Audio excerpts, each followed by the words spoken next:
So how's that for a jerk face of an open right there, guys? I bet on YouTube here, I'm probably getting more downvotes for that little stunt than the Fortnite joke last time around for the Microflash Gamma build log. But anyway, I'm Jason, the creator of Microflash Delta and Team Rocket Robotics. And of course, if you do want to see my robot wreck a few things, you can just go ahead and skip the video, jump close to the end. Not exactly the end, but close to the end. There's going to be a little bit of wrap up, as if I almost filmed all the other stuff before I sat down and filmed this intro.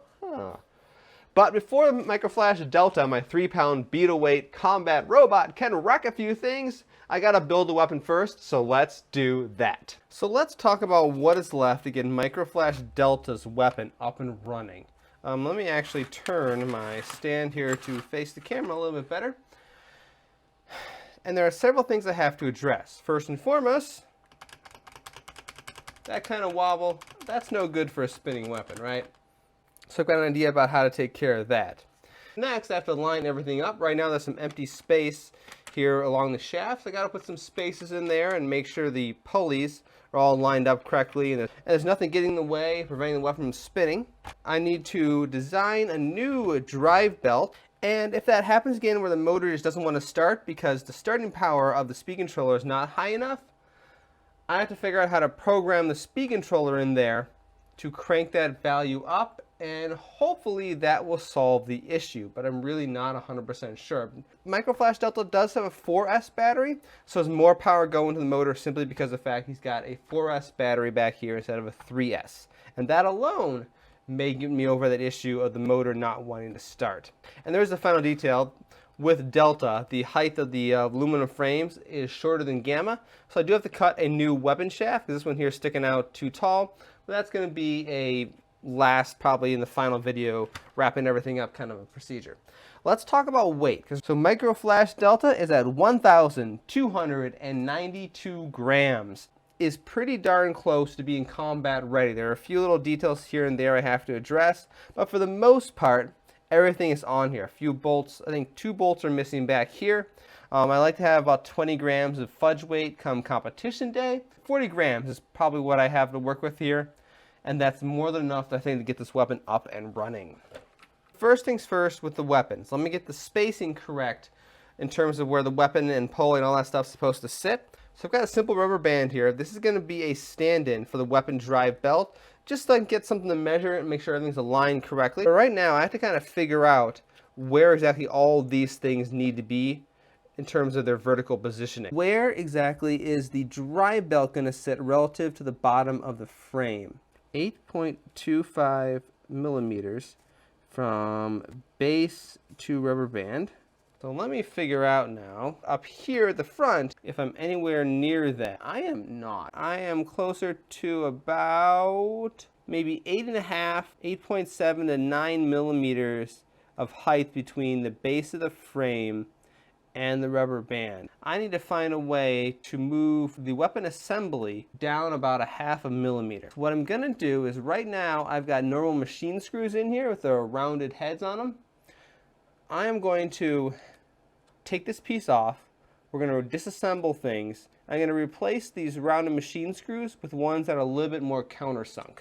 While I've got this thing out, I'm also going to go and install a second needle bearing in here, or roller bearing, whatever they're called. This guy's going to go in there like that. That's going to be a problem.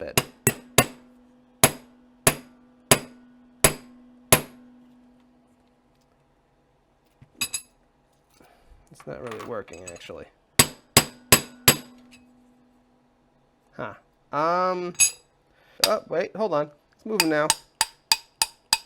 So up to this point, I've just been using zinc bolts in the weapon assembly. They really aren't strong enough. It's not terribly uncommon for them to get bent. I haven't snapped one yet, probably because the weapon hasn't been functional for more than maybe a minute across 8 fights. But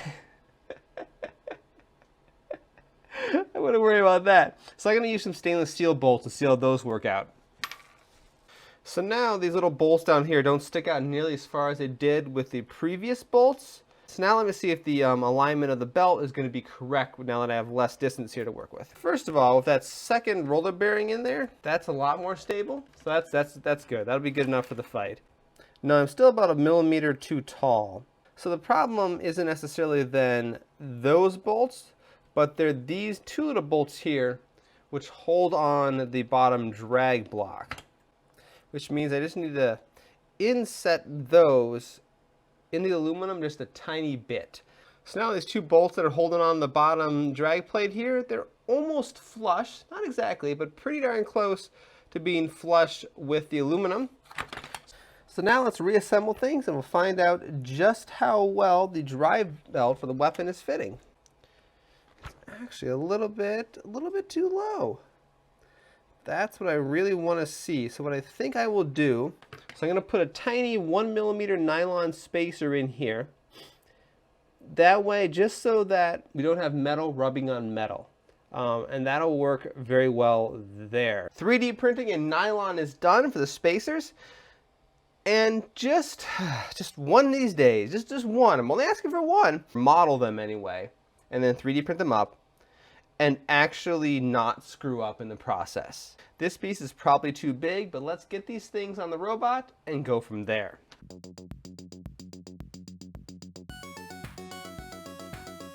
But more importantly, there's no way in hell that's fitting in there. Gotta figure it out. My measurements were not wrong. I forgot to factor in one thing. I've got this little bearing block right here that's about 1/4 of an inch thick.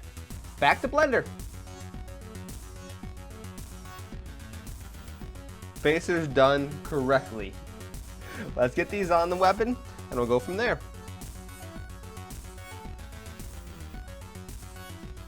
Well, that's no good. There's a little bit of friction on the blade right now. That should spin really nice and free. So apparently the things weren't the exact correct size, but I can fix that. Okay, top weapon spacer number 3 is done. Let's put this in the robot and make sure it doesn't bind the weapon up too much.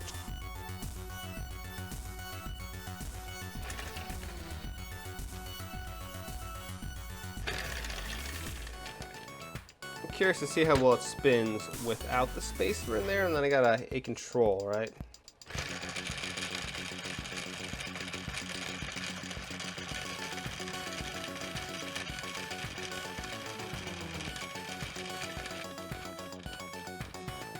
That's enough of that. How about it be nice if it worked on the 3rd try? 4th time's a charm, right? Let's try this one more time. And the spin test.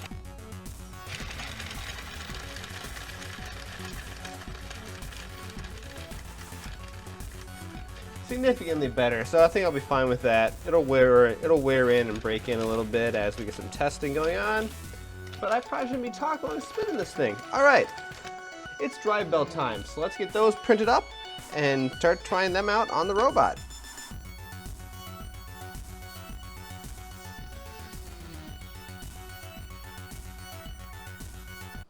All right, so now I've got 4 different drive belts that I can try out and see which one works the best in terms of not falling off, but also having a reliable startup. If one of them fits both those categories, I won't have to deal with programming. I really don't want to deal with programming. That's a whole hornet's nest I gotta stir up. Oh my goodness, I was watching tutorials of it. It's all over the board depending on what type of ESC you have. It's just gonna make my life a lot harder. So let's print these 4 off and see how they go.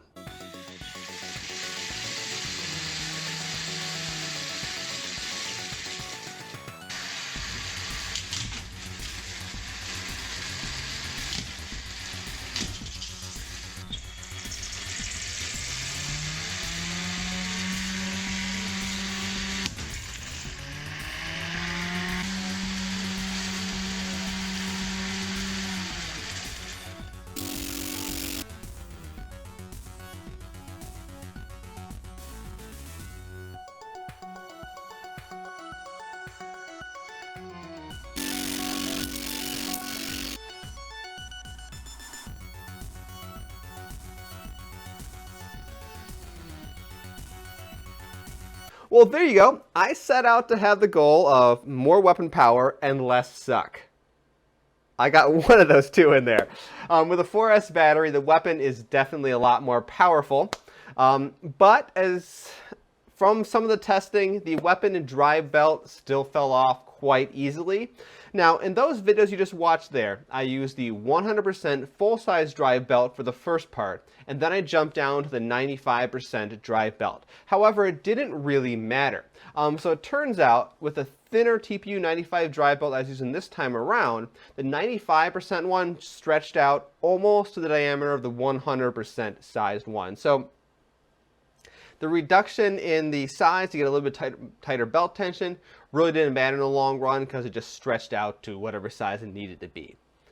And the other problem that I found is my pulleys are basically a little concave shape like this. You can imagine where my hands come together right now. That's kind of the middle of the pulley, and then they go like this. What was happening is the belt would start here, and then as things spun around, it would slide out like this and eventually off the pulley. The good news is that the weapon motor is spinning up pretty good, even when I have the new 95% belt on there with a little bit of extra tightness.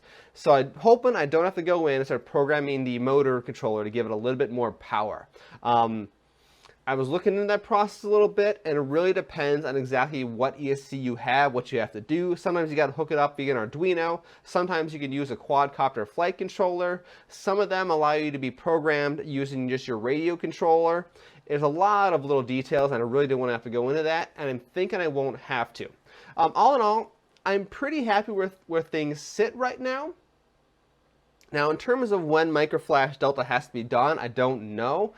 It was announced recently that there will be no Motor City Massacre event in November, so I don't have a crunch timeline. And in the end, I think there's probably going to be one more video in this series where I finish everything up, finish up the last few little details with the robot, kind of make some quality life improvements, and give him a pretty awesome new paint job. And then from there, I don't know, I'll see where I go to compete with him at some point in the not too distant future. So once again, I'm Jason, the creator of Team Rocket Robotics. Go ahead and hit subscribe to this YouTube channel to get the latest. Is subscribe going to be in this corner? No, subscribe's probably going to be in this corner over here on YouTube, I think.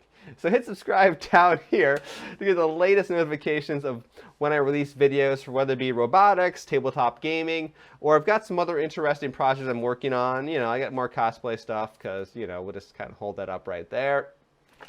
That might be enough to give away this thing I've been working on the past few weeks right there. Someone's probably going to recognize what that shape is right from that one thing. So if you know what that was I just showed off, feel free to go ahead and post that in the comments as well. So until next week, I guess, I keep doing this where I finish the video and say, have a great week, next week, blah, blah, blah. So I used the word week like 5 times. So until next time, have a great week and thanks for watching.